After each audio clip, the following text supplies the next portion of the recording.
The sun was sinking low, bleeding amber and rust through the trees, and the man quickened his pace. The woods were no place to linger after dusk. The path home was treacherous, but it was familiar, and he had learned long ago that survival favored the prepared. The first threat made itself known by scent alone. The wolf had been following him almost from the moment he entered the forest, silent, patient, always hungry. He felt it before he saw it, a weight pressing against his spine. Without breaking stride, he reached into his pack and tossed aside a portion of meat. It was a sacrifice, but a necessary one. Hunger was a lesser pain than teeth and blood. The wolf devoured the offering and allowed him passage, though its golden eyes lingered on his back, reminding him that mercy was never permanent. Further along the trail, mischief announced itself in scuttling feet and sharp laughter. A goblin sprang from the brush, small, wiry, and ruinous in its curiosity. It eyed the man's belongings with greedy fascination, fingers twitching to steal. Thankfully, goblins were fools for glitter and spectacle. The man held up a simple string and praised it like a treasure beyond imagining, spinning tales of its worth until the creature's eyes shone brighter than gold. The goblin snatched it away, delighted, and by the time it realized its mistake, the man was already gone.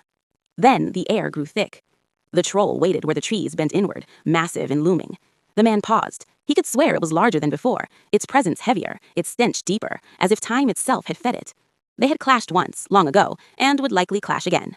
Tonight, though, he wanted no battle. He spoke softly, edged around it with care, every step measured. Trolls were creatures of impulse, too changeable for certainty, but fortune favored him. The beast was distracted, grumbling about rivals deeper in the forests, and let him pass without incident.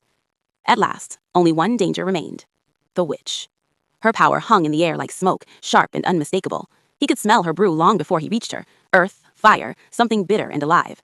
She never let him pass without tribute. She was the maker of the goblin and the troll, the hand that guided the wolf. These were her woods, and all who crossed them paid a price. She gave him a task, as she always did, to capture a monstrous spider, bloated and ancient, and drive it back into the dark where such things belonged. He would have preferred steel and finality, but the witch's designs were never so simple. He obeyed, weary muscles protesting, because refusal was not an option. Only then was he allowed to go home. The hearth welcomed him with warmth and light, the exhaustion of the day loosening its grip. The witch poured him a measure of her brew, and as he drank, the world softened. The wolf pressed its nose against his leg, no longer a threat, but a guardian.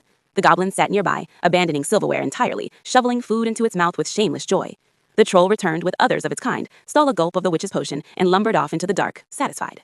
The path home was longer than it needed to be, harder too. Some days it drained him more than he thought he could give. But when the witch bent down and kissed his brow, when he felt the warmth, the noise, the life waiting for him, he knew he would walk it again tomorrow, and the next day, and every day after that, because the path called family was always worth the journey.